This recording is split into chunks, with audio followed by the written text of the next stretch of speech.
I'm going to Recording bring, in progress. okay. Good morning. I'm going to be bringing this meeting to order. This is the Thursday, December 14th meeting of the California Unemployment Insurance Appeals Board. We are now going to go into open session. The board will accept public comment on any agenda item or on any other matter under our jurisdiction. Speakers are asked to limit their testimony to approximately 5 minutes on each agenda item and on any other matter that is under the jurisdiction not listed on the agenda. The order of the agenda may be changed to accommodate the board or the public. So with that, I will do the roll call. Michael Allen, present, chair. Laura Kent-Monning, present. Michael Ling, present. Robert Wachowski, present. Great. The next item on the agenda is the approval of our minutes from the last meeting of November 15th, 2023. So I will ask for a motion for the approval and then a vote on the approval of the minutes. So moved, Mr. Chair. We have a motion? Move to approve. Move to approve. Aye. Move to approve. Okay. Well, we accomplished that. So let's move on. We've approved the minutes. So with the chair's report, I think for the members of the public, they should know that almost all of our work is done between board meetings. And between those board meetings for this last month of work, we essentially rendered decisions in over 1,216 cases, the board did.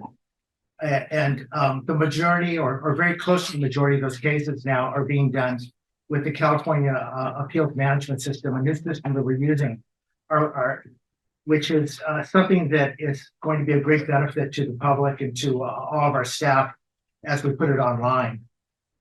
So the only other thing that I always mention in my report, especially during the Christmas season, but this is for every board meeting that I attend, it's not lost on myself or the board members that it takes every level of the organization to be performing well to make this agency be able to perform well for the public and to fulfill our task to do what we can to make the system that we work with and the appeals that come to us be adjudicated promptly and fairly. And I just want to thank all the staff during this time of the holidays to the time for family and friends, but it's also time, just like last month, we talked about Thanksgiving, the time for appreciation of the fact that we're here together doing the work for the public. And I consider it an honor to be able to do this work. So having said that, I'll turn it over to my vice chair. Thank you, Chair Allen. I just wanted to update a couple things from this past month since the last meeting. I wanted to thank a group of our CUIAB IT staff, Mark, Larry, Rada, and Pumalayo, for generously meeting with me far beyond the time that was allotted a couple weeks ago, and to our vendors as well for trying to continue to enhance the board members and appellate operations usage of CAMS. The time spent and dedication to those efforts that involve us just gave me, a small glimpse of what everyone is doing to try to modify this CAM system to make it work as well as we want it to in the long run. So I really appreciate all the time and effort being put into that and look forward to the rollout of our enhanced interface for us eventually. And then I also just wanted to thank the Bay Area Office of Appeals. I anticipate visiting on Monday to see the presentation of the CAMS rollout there. And that is a very exciting mile marker for my local office, and then also to be the final office to be going on CAMS. So I just wanted to thank the supervising judge, Hannah, there, and all of the CAMS training staff for including me in that. Thank you. Thank you. Member 8. I have nothing to report other than to wish everyone a happy holidays and look forward to another year in which we serve our constituents to the best of our ability. And also, it's not Thanksgiving, but it's the holidays. The biggest gift that I have received is to know that the CAMS rollout was completed possibly early on time and within budget. Thank you. Member Wachowski.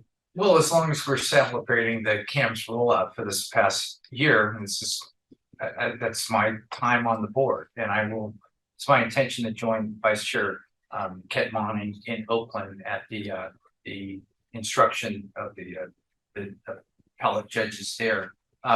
We give a lot of data, Chair Allen, that we get each month, and we'll have reports from executive staff. And as I was reflecting on this first year here, I realized that the pace that you noted that we were doing 1,262 cases this past month at the appellate review level is almost 3 times the level that was being done 3 years ago. I mean, on a monthly basis. Is that all the judges who help us prepare the final decisions are all working overtime, and I guess it's understood when we had such a deluge of cases from the pandemic and the unemployment. This is our time to shine, and I just want to take a moment to reflect on that. Is that it's really each month that I've been here, we have been turning out lots and lots of case decisions, as evidenced by the reports that we get and the reports that we receive every month. So I look forward to being in Oakland next week, and look forward to continuing the hard work that we do next year. Thank you, Member Wiskowski. And I'd ask if you could please pass a water down to our vice chair so she can remain hydrated. Oh, I have Oh, you have one Thank there. you. Okay, okay. Want to make sure that everyone up here has what they need to make it through the meeting. So having gone through the reports of the board members and myself, the next thing is this is a time for public comment. So I would ask if there is anyone in the audience, the virtual audience watching our meeting. This would be the time for public comment. And I'd please ask you to raise your hand because that would help the videographer as if there is anyone who wishes to address it.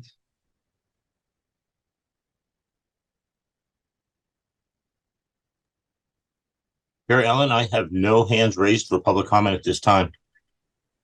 Thank you, and I thank the videographer for letting me know that that it's good to let folks know that they, by raising their hand when they're watching this virtually, they can't participate, because we want to encourage any participation from the public or anyone who wants to address us. So we will move on. We'll have now a report from Michael Kutry, the Chief ALJ and Executive Director, an update on the state of the agency and the field workload. So go ahead. Good morning, Chair Allen and board members. I'm going to keep my remarks a little briefer today than usual. We'll have a full recap of 2023 numbers wise for you in January.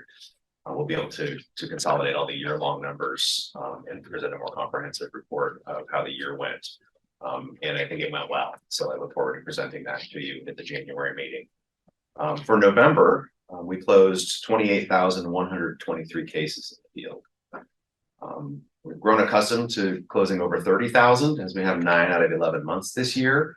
But given the extensive holidays that state employees are given in that time period, it was expected that we would see a drop.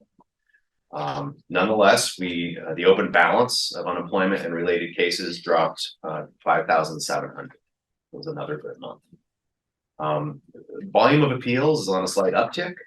Went from 3.8% of normal in October to about 10% of normal in November, largely due to a slight uptick in unemployment in California that's been experienced in the latter half of this year. Overall, so far in 2023, the open inventory of unemployment and PUA cases has dropped 43%. So we're definitely on the right track.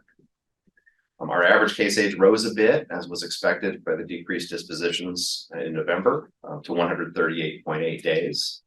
But still, against the backdrop of the national case age average of 230 days, we're still doing quite well ahead of the national average. I don't have any security to report, so I'm going to move on to CAMS, where I have a little more than usual. The Bay Area field offices, as was mentioned, will be fully integrated into CAMS next week. I think both board members will be visiting that office for their support and enthusiasm for this project, and that they'll be happy to see you there. Our subject matter, training, and IT teams will get a much needed break after this last rollout. And as a reminder, they traveled to each of these locations for weeks ahead of the formal rollout. So kudos to them for that effort. Next year, we'll bring a focus of system enhancements, system refining, including language access expansion, and we'll ultimately migrate the Office of Tax Petitions into the new system in the first quarter of next year. Aside from the public access to their files, which is really the primary driver of this system, Another benefit to the system, which we've discussed in great detail in the last couple of months, is the ability to move work around to the offices that can best handle it. And by way of example, we moved 15,395 cases in the month of November. Some of that was to move cases to an office that could register and verify the files first before another office, and many of those were moved for quicker hearings. So we're starting to normalize the processing times in this office by that effort. So we'll continue to do that as needed each month. As you all know, CAMS has been an organization-wide effort. Every trainer, programmer, subject matter expert, and most importantly, the end user. It's been a huge adjustment for everyone. I'll have a much greater thank you list in January when we're done with the field office rollout. But I again have to thank the training and IT teams. They were given the opportunity to push this last rollout into January. And instead, they opted to travel the week before Christmas to make sure that we were done before the end of the year. So my hat's off to them for making that happen. And of course, all the support that it takes from IT and the offices to make it happen as well. Again, until next month, when we have a successful field rollout, I'll have a lot more to say about that effort. But in the meantime, thank you to those folks for making it happen. That concludes my report for this month, and I'm happy to take any questions. Well, I have a usual question I ask, and it can be addressed by either yourself or any other member of management. You know, it's a responsibility of management in this board for us to be responsible for the safety and well-being of our employees and the agency. So I just wondered, were there any security concerns this month? No, I'm happy to conclude my report without having to update That's the board on terrific. any of that. Glad to hear that. It's great. So let's move on to Judge Bach, supervising administrative judge for the appellate branch. Do you have a question? I think the members also reports. Oh, I don't have any questions. No questions. I did have. Thank you. Oh, you have a question? I did have Okay. a comment. Well, first of all, congratulations to the entire team. I remember when CAMS was just put a concept on our screen. Didn't know what to expect, and now we've come all the way. I did have a question. There is a projection of possibly a $60 to $65 billion state shortfall for a number of reasons. The late collection of revenues moving the deadline from April to October to November, et cetera, et cetera. And I wanted to know if there's any kind of strategic thinking in terms of what the effect that might have either on our budget or potential uptick in claims and our preparation. I remember when I served in the legislature, and my colleagues have also, I entered my first term with a budget shortfall of $45 billion, and I can't even conceive of something even beyond that. So not to hold you to anything, but are we ready for that? And what type of thinking should we have to anticipate any effects that may come our way? Yeah, the news of that development is breaking this week, but we've already been in close contact with the labor agency about what that may mean for us. It is, as of this time, unknown what our next fiscal year budget might be reduced by as a result of these numbers. We are largely federally funded, but we still do anticipate some impact on our budget. And we do expect to work closely with the labor agency to mitigate that to the extent possible. But in the meantime, we've been ordered by the administration to stop all unnecessary spending and to scrutinize all expenditures that all of our field and other operations make during the balance of this fiscal year. So we've started that process. We'll be very cautious in any expenditures that come up in the balance of this fiscal year. And I do anticipate that when the governor's budget is released in January and that process begins, that we'll have a whole lot more insight into what that might look like. But right now we have basically the news that there's an anticipated dramatic shortfall in the budget. And so Mr. Silva will be working very closely with the ED and the labor agency to monitor that. And he's welcome to share anything he may have gleaned in the last couple hours since we last discussed it. And I will during my report. Yeah, and I can also potentially anticipate possibly UI claims going up for some reason. But if we were prepared during COVID, I'm sure that we've already would be very prepared for any eventuality should that occur as well. With our current staffing levels, we would be able to handle an uptick in unemployment claims with ease. Now that's barring any massive event like we experienced in the last 3 years. So assuming that something like that happens again, we'll be ready for an uptick in unemployment claims. The question will be whether we'll have to reduce any of those levels with the budget deficits that are projected. But I think it's a little bit too early to know whether that's going to have to happen for us. Okay. Thank you. I appreciate the forward thinking on whatever eventuality we might face in the coming year. Thank you. Are there any other board members have questions? I just would make a comment though with the budget, which is fairly late breaking. It's been in the news last couple of weeks. It's very hard to make accurate projections when we had the late payments because of the federal delay in payment. So to make projections based upon a very unusual circumstance, the pandemic, is hard, so. But I assure you, we're very much aware of the fact that there is this issue with the budget. So thank you for your question. So, Judge Bach, please. Good morning. Excuse me. Okay, so my report regarding appellate operations second level review. For the month of November, in order to meet Department of Labor guidelines, our goal is to close 50% of our cases in 45 days and 80% of our cases in 75 days. In November, we closed 24.6, which some would call 25% of our cases in 45 days, making our year-to-date 47.2, still within striking distance of the 50%. We closed 49.7% of our cases within 75 days. So that is in our year to date is now at 72%, which is still in striking distance of the 80%. Our case aging, which we like to have to be 40 or below, popped up just a little bit to 77.3. It was up last month. I think it is still a blip, but a bigger blip. And so we're working through it. I anticipate December might look a little bit like November, and then we're going to see improvements because we've started acting on it already. For example, we have brought a cross-training ALJ from the field into appellate operations who is currently in training. But we'll start to see the benefits of that in January, and we've made some staffing adjustments to help make sure cases are registered timely, and so we know what we have going on. And anyways, I'm good times ahead.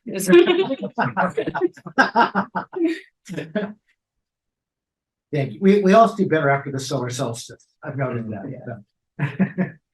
With that, I'll ask my fellow board members any questions that you have. Thank you. I don't have questions. I just want to share my appreciation for all the things that you do to support the board and the agency. Whether you're looking at the numbers and addressing staffing and bringing people on, that we don't see the behind the scenes work, but then we have people joining us to help support, get more cases out. And then from everything that you do, supporting us with questions about our cases or nitpicky things that I might raise about, I think maybe we could do this differently. And you're always very responsive and positive, and I just really appreciate it. So thank you very much. Thank you. Any other questions, board members? Yes, Madam Bonner. I should know the answer to this, but I don't. When you age the cases and you give us that report each month, are those based on the cases that you close, or is this lifetime that cases that that is 120 days old? We haven't decided yet, but it goes into this algorithm, and you come up with this number of where our in lifetime where we're at. Yeah, it's the cases that are open at that moment, and then just the average of it. So because, for example, appellate operations has not as many cases as like for the field. Like if we have one really old case, it brings down that average. Right. Yeah. Okay. Well, I just make one comment. When Becky was put in a position when she accepted the promotion to do this work, Becky said she had big shoes to fill. And my response to her was she was going to make her own shoes and she was going to wear them well. And all I can tell you from talking to the judges that work with you it's nothing but, I feel like you're succeeding wildly. They feel that they get the support and the response they need, just as the board members do, to do a good job. Because a lot of times we see very complicated situations, and because of your past experience and knowledge of the law, you're an incredible resource to this agency. So thank you. Thank you. Thank you very much. One thing since I'm getting paid by. Sure. Yeah, Alex, I would part to say that, it seems such long ago, but it seems so recently that, I was, given my board training by, Judge Bach. And I believe that one of the things that you always stressed was that, part of our mission is to be as informative and as helpful as possible under the, of course, given the structure of law and precedent decisions, et cetera, et cetera. And I believe that I took that to heart as a part of our mission, that we don't just issue decisions, but we also want to inform parties as much as possible what those decisions represent, and to be as helpful as possible if they should raise questions. And I believe that your instructions and your leadership it has helped not just me but the board in fulfilling a very, very important mission, which is to be as informative and as helpful as we can under the guidelines of the law. So I wanted to thank you for that. Thank you. With that, we'll move the agenda. We'll have the report by Jefferson Willoughby, our Chief Information Officer. So take it away. Morning, Shrek. Alan, members of the board, as Chief Kutry mentioned, we're closing a chapter in CAMS currently with the rollout of our Bay Area Office of Appeals. Not ending the story, but it is an opportune time to give thanks, I think, to the subject matter experts. Certainly, I'd like to call out Assistant Chief Hugh Harrison specifically for his expertise and just solid leadership and really ownership of this as a product. Without his and his team's dedication, we would not be where we are today. And I can tell you that the IT team had learned as much about the business process from that set of people than probably we knew going in. So the system remains something that we're learning more about. We're getting better at managing, and we're getting so much more information. And I think you're going to see in the very near future some rollouts of, I'll call it product, that include your discussion pages and the language frameworks that are, you'll see the fruits of that labor here very quickly. So we're really excited about that. I'd also like to call out the applications development manager, Mark Smith. He's got a lot of responsibility, and he wrangles our vendor community with great aplomb. He's a very cool character, and I appreciate his leadership since really almost before the inception of this project. He has had a good pivotal role, and his attention to detail and understanding of the business have really been invaluable. As mentioned, the Office of Tax Appeals is going to get a fresh look here at the beginning of the year. And in terms of keeping things in the vein of thanks, I'd like to thank the board, senior staff, for support of this as a project. IT sometimes is a little bit obscure, and you wonder where your money is going and where all of the efforts that are being expended at when we'll see the actual product of it. So it has been somewhat of a rocky trail to get here, but I think that we're on the cusp of a new and better chapter for this as a working product for this organization. And also, I have been reminded by our information security officer to remind everyone else to be alert and aware that the holiday season is prime time, both at your work computer and your personal computer, for people who are trying to steal your information and do nefarious things. So please just keep yourself on your toes, and we provide security training here at the organization that will help you identify some of those elements, bad actors who are out there. With that, just wish everyone a happy holidays. That's our report for this month. Well, thank you. While you're talking, I was thinking of Arthur C. Clarke talked about technology and in terms of how it affect folks who are not, or cultures that were not technologically advanced. And to those cultures, it would be magic, not technology magic. So I appreciate the fact we have mostly white magic here at the agency, and that it functions as well as it does. And I really do thank you. And I will turn it over to any of my board members, colleagues who would like to ask any questions. No question, just huge thanks to you and your whole team, and I look forward to, I guess, request, as has been alluded to, more calling out of names for next month's meeting for everyone who's been involved in the huge CAMS efforts, because I would really like to acknowledge all of those folks, so thank you. It's hard for me to contain my emotions anticipating the tax rollout of CAMS next year, but I'll hold all that enthusiasm and wait till it occurs. We can act it out later. Number 8. Yes, thank you, Mr. Chair. People, again, congratulations on the completion of CAMS. That is no small statement. The members of the board, either in elective office or private practice, each one of us has horror stories, especially at the state level, of newfangled systems that ended up costing double, tons of lawsuits and complaints. And this is the first project that I've had the privilege of being a part of that has actually self-treated along the way. I didn't allow for someone to build up and tank the whole system at the end. And I attribute that to a great attitude of inspection, self-critical analysis of what should go on, and asking people what is going on and how can we improve.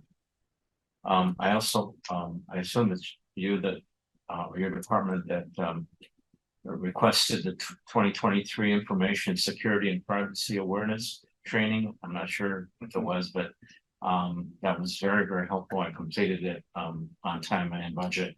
And it's funny, just the next day I got a little fishing expedition about a UPS package that I allegedly had ordered, and that it's going to be late, and if I could click on, I could speed it up. And so, having just completed the training, I deleted that, and of course all of my CAMS assignments as well. So, anyways, but seriously, thank you very much for training and making sure that we were always kept abreast of all of the pitfalls of IT. Thank you. So with our agenda, we now will have a report on from our Administrative Services branch, Robert, AKA Bobby Silva.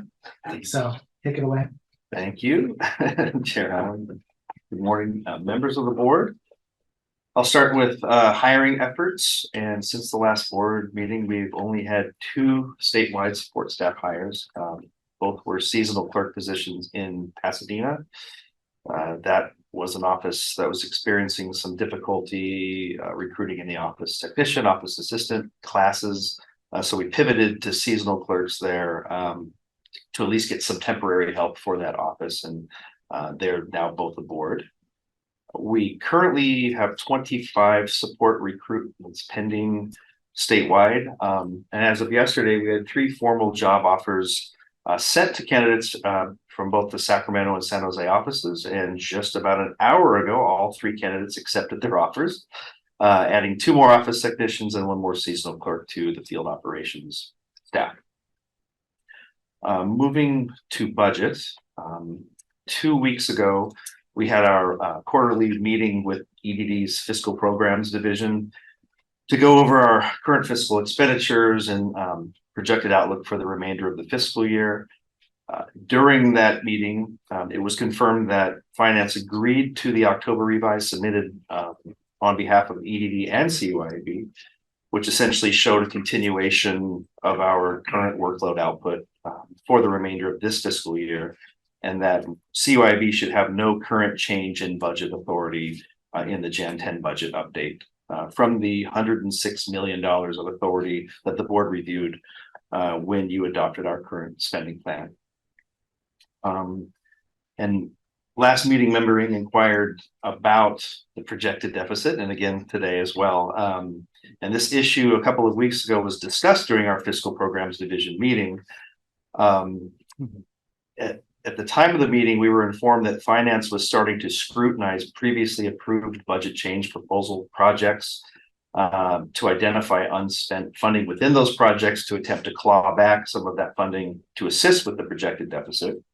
But as we just discussed 2 days ago, finance made a much more dramatic and far-reaching move by issuing a budget letter detailing a current fiscal year expenditure freeze for departments under the governor's authority to only procure goods and services that are necessary to the critical operation of each department.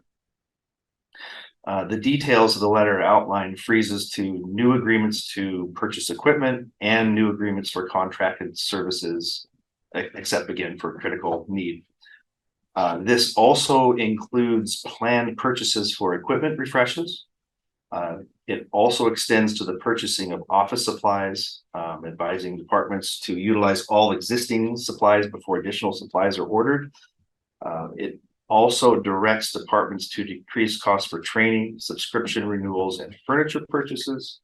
It further directs departments to cancel all non-essential in-state and out-of-state travel.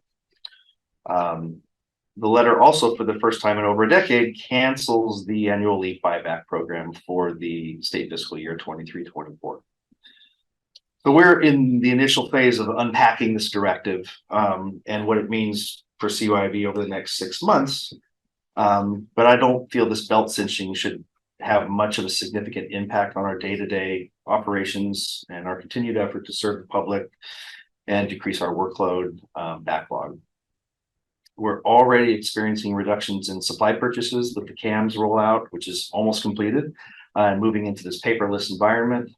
Also, the software and hardware needs for the CAMS rollout has all been completed and purchased and addressed. All of our service contracts are mission critical, so I don't foresee any issues with those. We do have some minor facility projects that the board approved in August for the current budget cycle. Those will have to be placed on hold, but that won't impair our ability to continue to have a strong performance here. Having said all of that, the 5 bottles of water in front of Chief Counsel Rusam are the last 5 the agency will see for 6 months, so be prepared. But in all seriousness, all agencies are going to be responsible for reporting any approved exemptions to these purchase freeze, as well as identifying any savings to the Department of Finance for things we have not purchased. And Finance is going to issue a budget letter to all departments outlining those processes, I assume probably by the end of this month. And that is my report. Happy to take any questions. Yeah, I'll start with my question. So are we done hiring more cohorts for judges coming on, or are we going to continue hiring? We don't currently have an open recruitment for administrative law judges, and I believe Chief Kutri is analyzing attritions as they occur to see if and when we will once again enter into any newer recruitments. Correct, we're on hold for now. Okay, thank you. Open up to my fellow colleagues. Any questions? No questions, just thank you for the detailed report. I know it's very recent incoming news, so look forward to understanding better how the agency will be handling all of these different, stoppages and restrictions. But grateful that CAMS at least seems to be helping us in some ways with how we do things differently. So thank you. No questions. Question? Yeah. Chief Silver, thank you for responding to that question that I had raised previously and continuing to raise. I have a question about the budget with regards to our staffing shortages. As we all know, it doesn't take much but a visit to the field office to know that there have been difficulties filling certain positions. My question is that obviously by having those positions unfilled, we've saved money because we haven't spent that money on the payroll. Not that we wanted to do that, because many of those positions are very, very essential to the smooth operation of the department. Are we going to be penalized by having a budget that presumes that we will continue to not hire the staff that we need? I'm sorry, he distracted me. I apologize. I'm sorry. I'm gonna ask you to repeat the question. I apologize. Whoever Kowski has that effect on. That's what happened. That's one of the staff positions I was thinking about. My question is, so the first point is that we have had a number of staff positions, support positions that have gone unfulfilled despite our efforts to recruit them, and of course, having the negative impact of not having sufficient staff at many, if not all of them. So my question is, when we don't hire those positions, don't fill those positions, two things happen. We save the money, quote unquote, because we didn't spend that. And then secondly, do we then create a budget allocation that presumes that we're not going to fill those positions because we got along without them? Or are we putting in for those staff positions anyway, shortfall or not? Yeah, our staff authority is based on our projected workload. We are not going to be penalized for not having certain positions filled. So they're not going to take away the positions essentially. It's based on what our projected workload will be, whether or not we are successful in filling all of the positions during the fiscal year. So there won't be any penalization. So we'll still put in for an allocation in the Yes. budget for that. Absolutely. We're not going to be penalized. Okay, thank That's you. correct. Appreciate that. No further questions? Except for Markowski television. Well, I will now turn to our board council and ask, do we have any items for closed session today? Thank you, Chair Allen. We do not. So I'd like to make a few closing remarks before we adjourn. First of all, I would like to thank our board council. We're very lucky to have him. He's quite distinguished and knowledgeable. I know he's a real resource to all levels of the organization.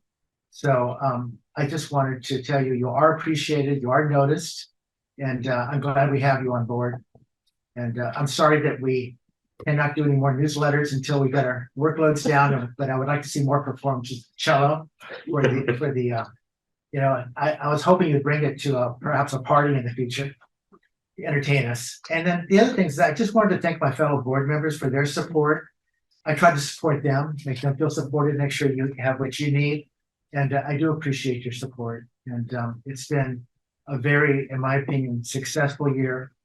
And I anticipate that we're going to continue working through the remaining caseload that we have from the pandemic, because it's been quite the challenge, very much like the Great Recession that I experienced coming on the board 10 years ago.